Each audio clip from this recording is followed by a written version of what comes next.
I was stirring the pot of chili when I heard the knock at the door, 3 quick raps, sharp and deliberate. Not the mailman. Not a neighbor. I glanced at the clock. 6:43 p.m. My husband, Marcus, had just stepped out for a drive. Said he needed to clear his head.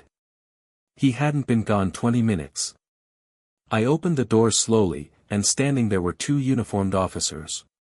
One tall, pale, with sunken eyes and stiff shoulders. The other, stocky, chewing gum like it was his only job. "Ma'am," the taller one said, eyes flicking past me. "You related to a Marcus Hayes?" My throat tightened. "Yes. I'm his wife." "What's going on?" They didn't answer right away. Instead, they looked at each other, one of those silent exchanges that means bad news. The stocky one shifted awkwardly. "There was an incident." He said it like Marcus had slipped on a wet floor. "He reached for something. Didn't comply. Shots were fired. Everything after that came through a tunnel." I heard the words, but they didn't belong to me. "Deceased on scene. No weapon found. Unfortunate misunderstanding." I stood frozen. Then calmly asked, "Where?" "Jefferson and Sycamore." I knew that intersection. There were cameras. Lots of them. I didn't cry. I didn't scream. Instead, I nodded and closed the door. Because they didn't know who I was. Not really. They didn't know what unit I used to run. Didn't know what my team used to call me. Didn't know what I still had buried in the floorboards of this house. They would. The moment the door clicked shut behind them, I locked it and slid the deadbolt. I stood in the quiet for a full minute, hands flat against the wood, feeling the burn in my chest, rage and grief wrestling for space. Then I turned. Not toward the phone. Not toward the couch. I walked to the hallway closet. Peeled up the rug. Lifted a square panel of laminate flooring. Beneath it was the steel plate. The keypad still worked. I hadn't used it in nearly 5 years. I typed the code with muscle memory, 7-3-9 Delta. The lock gave a soft click, and the hatch opened. Inside was the vault. Not full of cash. Not guns, either, not the kind civilians think about. What I kept down there wasn't about firepower. It was about identity. My old life. A life they thought I left behind. There, in the cushioned case, sat the black laminated credentials, Tier 1. JSOC verified. Delta. And next to them, the thumb drive. Containing every operation I'd ever touched. Every connection. Every name. The people who killed Marcus didn't just make a mistake. They made one of the most catastrophic errors possible. They assumed I was just another grieving widow. They didn't know I trained half the people who now trained them. They didn't know Marcus wasn't just my husband, he was my spotter, my partner, my field medic in Kandahar. And they didn't know what I'd do next. I sat down, powered up an old secure laptop from the vault, and plugged in the drive. They would know soon. The laptop took a minute to boot. It was ancient by civilian standards, but military systems like this weren't built for speed, they were built for lockdown. No tracking. No signals. No backdoors. I opened the terminal window and typed a single command, initiate, blacknet. The screen blinked. Then a secure prompt appeared. Identify. I leaned in. Echo 07. Valkyrie. There was a pause. Then, ID verified. Status, inactive. Override. I hit Y. Just like that, the sleeping system roared back to life, an encrypted cascade of names, missions, logs, and contact nodes. People I hadn't spoken to in years, some assumed off-grid for good. Some I hoped never to need again. But this wasn't about revenge. Not yet. This was about truth. Documentation. Accountability. I pulled up Project Revenant, an internal flagging system Delta used to track domestic risks, rogue agents, unauthorized actions, red flag departments. And there it was. Jefferson County PD, Task Force 9. Red tagged. Under silent review since March of last year. Suspected of misusing tactical-grade crowd response gear and violating multi-agency protocols. And now they'd taken my husband. It wasn't personal for them. That's what made it worse. It was just routine. I started compiling a data dump: unlawful traffic stops, unintentional injuries, suppressed body cam footage, names, badges, supervisor logs. I encrypted the folder and attached my personal signature key, Valkyrie //7. Then I sent it to an old friend, someone buried deep within military legal ops who still owed me 2 favors and a life. The message was simple: Marcus is gone. I want them exposed. I want them stripped. This file is just the start. And after I hit send, I reached for the second phone. The black one. No SIM. Satellite only. I wasn't calling the press. I was calling someone I never thought I'd speak to again. Stone, it's Valkyrie. We have a problem. I need you on U.S. soil. And bring the others. His answer came without hesitation: say less. I'm already packing. Stone was the kind of man who never asked twice. If I told him to come armed, he brought fire. If I said quiet, he didn't breathe. Back in the day, we ran black ops out of desert caves and ice-locked bunkers. Now he was flying commercial under an alias, probably carrying nothing but muscle memory and a burner passport. I knew he'd land within 20 hours. Maybe less if he called in favors. In the meantime, I watched. Jefferson County PD had already released their statement: officer-involved incident. The suspect failed to comply. Ongoing internal investigation. No names. No footage. No mention of the fact Marcus was unarmed and shot in the neck before he could even roll his window down. They thought it was handled. What they didn't know was that while they were polishing their version of the story, I was already inside their systems. The secure dump Stone had access to gave me entry to their internal network through backdoor surveillance links. I could see their briefing rooms. Their shift schedules. I had access to cached dashcam indexes, corrupted locally but retrievable from a homeland junction they didn't even know mirrored them. And what I found? Chilling. The officer who fired the fatal shot had 4 past incidents labeled disciplinary reviewed, and all scrubbed by the same lieutenant. One of them involved another civilian who filed a complaint and disappeared from record a week later. I printed out every file. Bound them. Slid them into an old, nondescript black folder. I wasn't delivering it to a lawyer. Not yet. I was delivering it to the wife of that other civilian. I remembered her. Her name was Lena Ruiz. A nurse. Her husband had been a school teacher. They disappeared quietly after their case resolved. No lawsuit. No press. I found her working nights at a clinic on the edge of town. When I walked in, she froze, clipboard in hand. "You're Marcus's wife," she whispered. I nodded. Then I handed her the folder. I know what happened. I know why it vanished. I'm not here for pity. I'm here to rebuild the fire. Her hand trembled as she took it. What are you planning? I looked her dead in the eye. Justice. Not just for Marcus. For every name they buried. By the time I left Lena's clinic, the winds had shifted. The air smelled like storm, thick and electric, like the kind that used to hit our compound in Kabul right before everything went dark. I knew that feeling well. It meant something was coming. And this time, I was the one bringing it.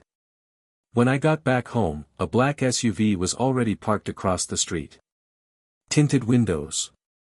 No plates. I didn't panic. I smiled. I walked up to the passenger side and knocked twice, slow and loud. The window rolled down halfway. A familiar face stared back. Dark shades. Faded scar under the chin. "You aged like trouble," I said. Stone grinned. "You still breathe like war." I slid into the passenger seat. Inside were two more people I hadn't seen in years, Reyes, demolition expert, now running a bar in Phoenix.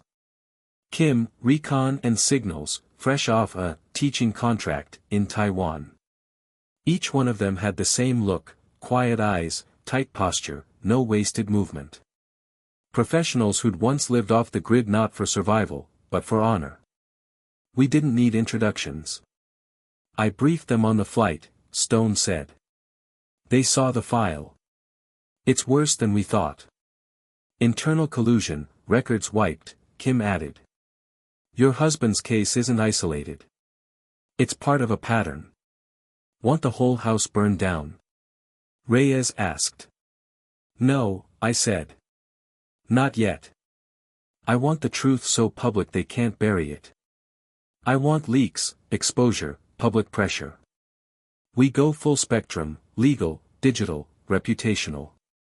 We hit every angle until their command chain crumbles." Stone raised an eyebrow. "And when they resist?" I looked him square in the face. "Then we remind them who trained the best of their best." "And what happens when those ghosts stop hiding?" No one spoke after that. They didn't need to. Instead, we began phase 1, control the narrative. By morning, a full press package would be on the desk of 5 major outlets, anonymously leaked.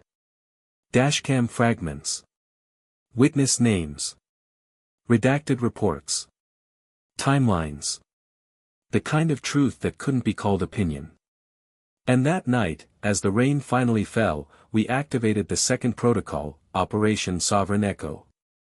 Because they didn't just kill a man. They ignited the wrath of a woman who used to write the rules for justice in shadows.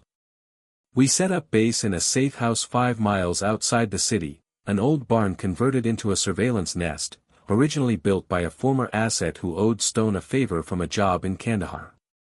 Inside, the walls were lined with corkboards, maps, and pinned printouts. Twine-connected names, locations, timestamps. It looked like a conspiracy theorist's den, except everything on the walls was real. Kim worked the comms table, 4 laptops open, each tethered to a different encrypted satellite relay. She monitored police radio chatter, media responses, and social spikes. Her eyes never left the screens. Reyes was calibrating drones, small, silent, custom-built models we'd used on Jungle Ops. Now they were being programmed to watch a suburban police station. Stone sat across from me at the long center table. Between us, a dossier titled Command Complicity. Marcus was marked, Stone said flatly. Not random. They had a flag on his vehicle plate 3 days before the stop. Probably pinged a facial ID, didn't like his military history. Thought he was someone else, or worse, wanted to provoke someone. I nodded. They just didn't realize who they were provoking. He opened the file. Inside was a printout of a suppressed memo from the county prosecutor's office.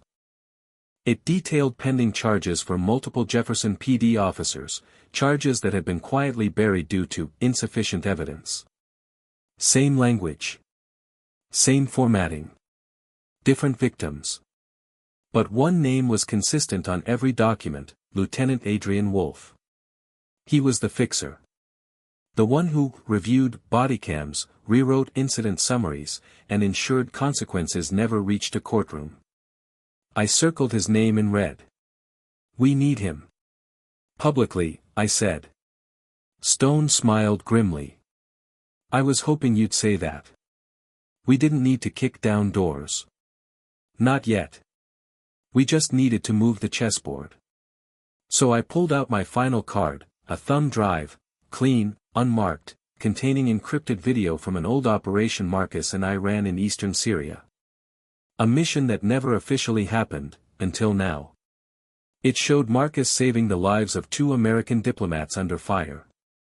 It showed him carrying a wounded Delta lieutenant over 300 meters of open terrain.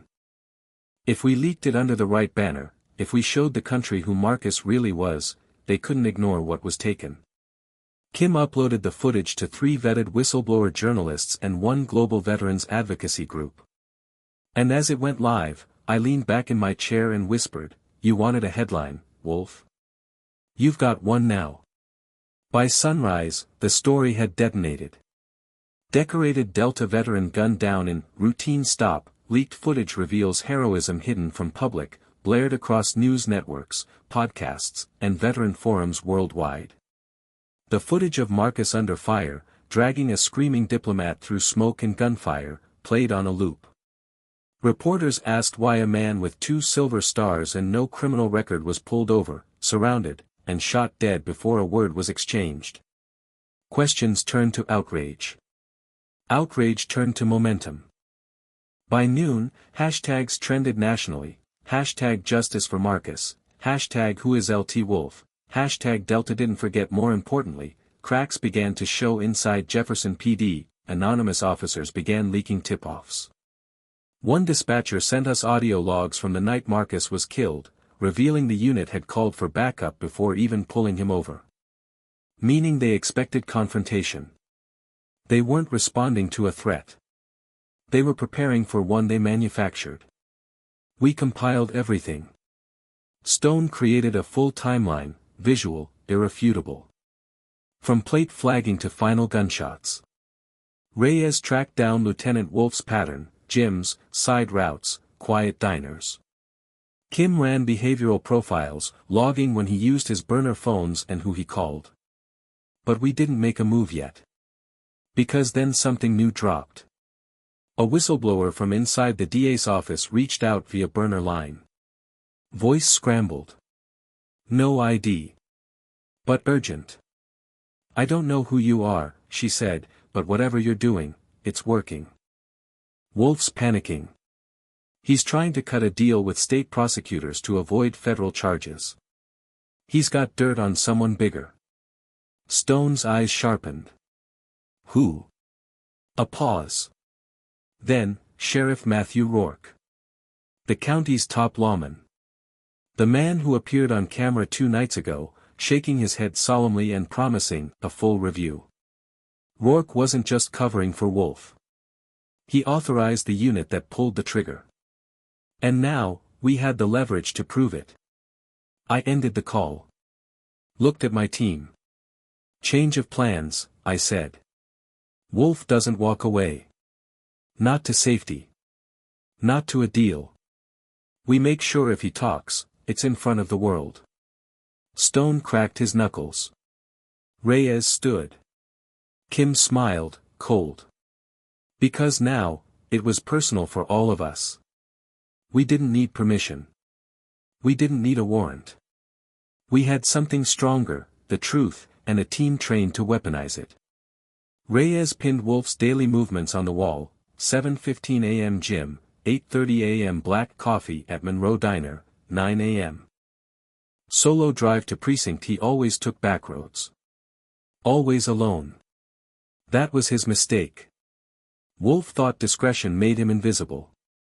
But to people like us, patterns were footprints.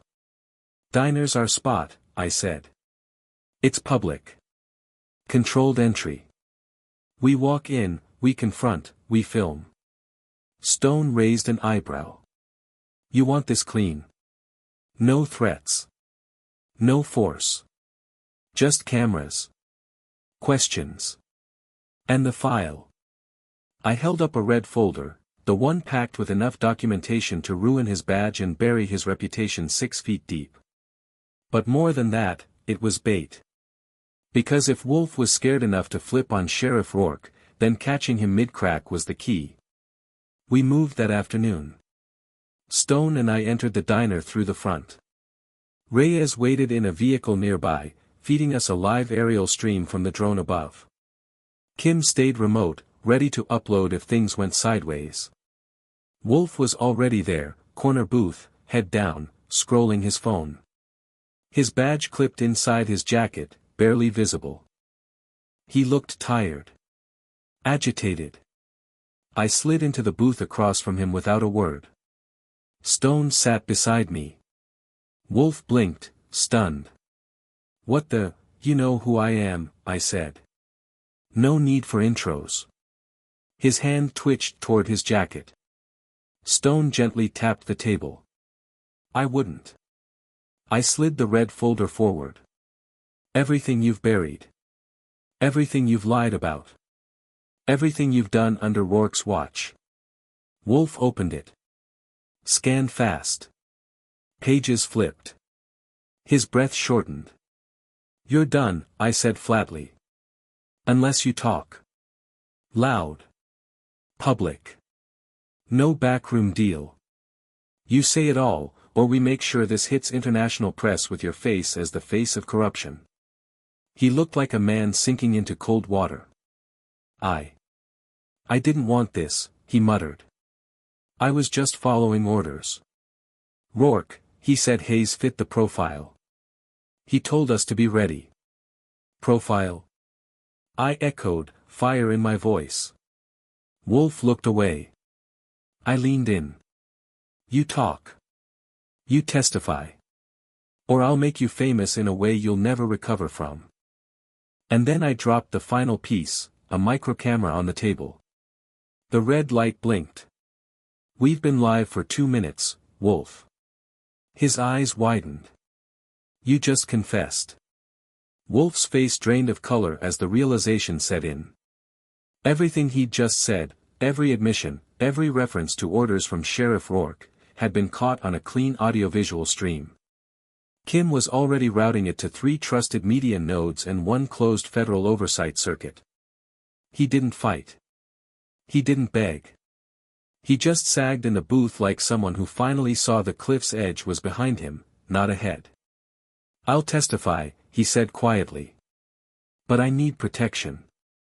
"If Rourke finds out, he already will," I interrupted. "But it's too late for both of you." I stood and leaned down just enough for him to hear the cold edge in my voice. "You didn't just shoot my husband. You let men under your command become predators. You cleaned up their messes. You watched families fall apart so you could keep your seat warm. So no, Wolf, you don't get protection. You get exposure." We left him there, trembling, alone, folder in hand. Outside, Reyes was already pulling the vehicle around. By the time we returned to the safe house, Kim was standing by the wall of monitors with a look on her face I hadn't seen in years.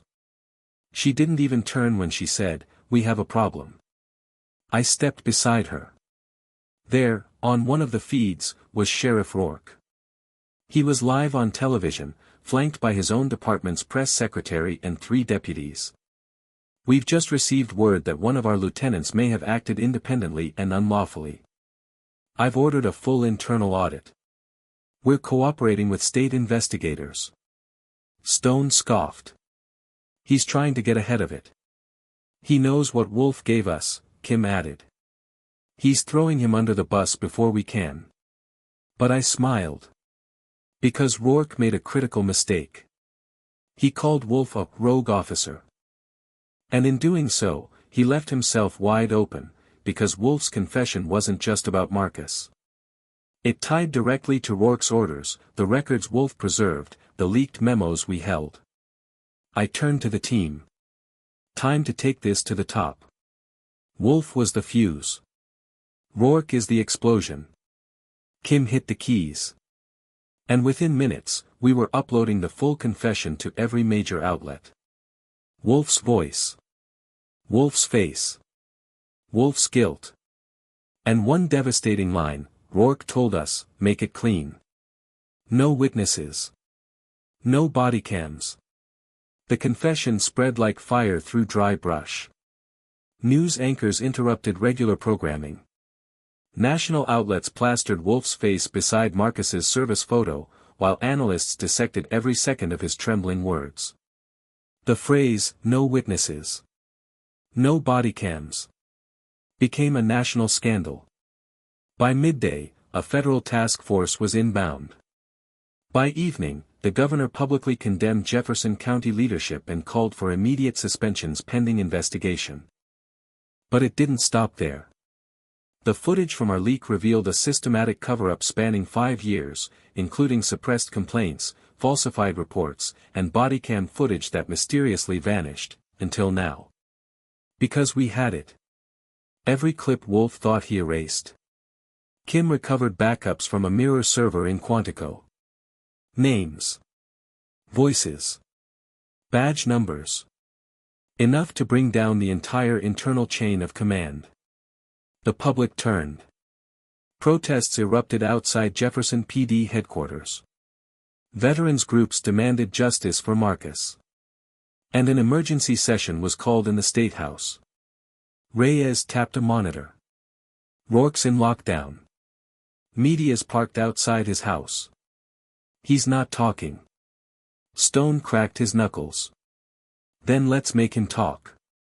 But I shook my head. He'll fold on his own. Let the pressure cook. Because while Rourke hid behind walls and press statements, the machine he built was collapsing from the inside. 4 officers turned themselves in. 2 issued official apologies through their lawyers. 1 even released a personal letter to Marcus's family, confirming what we already knew: he never reached for a weapon. He was calm. He was cooperative. They shot anyway. That night, I visited Marcus's grave for the first time since it happened. I stood there in silence, wind tugging at my jacket, the moon low and cold above me. "I told you I'd finish this," I whispered. Then I placed the red folder at the base of the headstone. He didn't need protection anymore. He had legacy. And tomorrow, Sheriff Rourke would face the one thing he thought his badge could shield him from, a nation that finally knew the truth. The next morning, Jefferson County exploded, figuratively. By 8 a.m., news helicopters circled the sheriff's department. The front gate was swarmed with protesters, veterans, teachers, nurses, young men with folded flags in their hands, older women holding signs that read, "Marcus could have been mine." Rourke still hadn't made a statement. Instead, he sent out his attorney, an old DC fixer in a tailored suit who addressed cameras like this was just another bad Tuesday. The sheriff denies all wrongdoing. He categorically refutes Lieutenant Wolf's claims and will cooperate fully with any fair investigation. That word, fair, rang hollow. Because moments later, the DOJ made it official. Federal charges were filed against Lieutenant Wolf for conspiracy, obstruction, and civil rights violations. And more importantly, Sheriff Matthew Rourke was named as an unindicted co-conspirator. That meant he was next. Kim spun her laptop around. We intercepted comms from his personal detail. He's planning to flee. Charter plane out of state. ETA? I asked. 3 hours, max. No, I stood. He doesn't get to vanish like a rumor. He goes down on camera. Stone and Reyes were already moving. We knew where the airfield was. Private. Quiet. Just enough time to stop him. But when we got there, he was already in the back seat of a black town car, pulling past the gates. I stepped directly into the exit lane. The driver hit the brakes. Hard. Rourke stared through the window at me, his expression sour and defiant. I walked up to the glass and tapped once. "Get out," I said. He didn't move. Then the screech of tires behind us. 4 unmarked vehicles. Federal agents in full tactical vests poured out. One of them, a woman, flashed a badge. "Sheriff Matthew Rourke," she said clearly, "you're under arrest for obstruction of justice, conspiracy, and gross misconduct under color of law." The back door opened. He looked at me one last time. Not angry. Not ashamed. Just, beaten. He said nothing. They cuffed him. Walked him out. Cameras everywhere now. And then, just as they were loading him into the van, he paused. "I should have known who your husband was," he muttered. I leaned in and whispered, "That was your first mistake." Thinking he was just a man. 2 months later, Jefferson County wasn't the same. The department had been gutted from the inside, officers suspended, supervisors fired, and Sheriff Rourke now awaiting trial in federal court. Lieutenant Wolfe entered a plea deal. His testimony dismantled the entire internal corruption ring, and his name, once spoken with fear, was now stamped in shame. But none of that brought Marcus back. The headlines faded. The outrage cooled. The media moved on. But I didn't. Because this wasn't about trending. This was about memory. About truth. About a man who wore quiet honor like armor, and died with no chance to speak. So I spoke for him. I sat down with a national reporter, one of the few who still believed in journalism without spin. We didn't talk about politics. We didn't talk about war. We talked about Marcus. The medic who patched up children in Afghanistan when their villages were caught in crossfire. The man who taught trauma response to underfunded EMTs in his off time. The husband who could cook better than me and laughed like the world didn't scare him. The reporter asked me if I was former Delta. I looked at her and smiled. There's no such thing as former. She paused. Then nodded slowly. What should the headline be? I handed her a slip of paper. It said, "They gunned down her husband, then discovered she was Delta Force royalty." She blinked. That's poetic. No, I replied. That's earned. The piece ran on a Sunday morning. It didn't go viral. It didn't trend. But in military circles, it traveled like gospel. And every now and then, I still get letters. From widows. From soldiers. From kids who saw Marcus in that leaked footage and wanted to serve because of him. He's not forgotten. And me? I'm not hunting anymore. But they know I'm watching. Because Delta didn't raise soldiers. They raised guardians. And when one of us is taken, we all remember.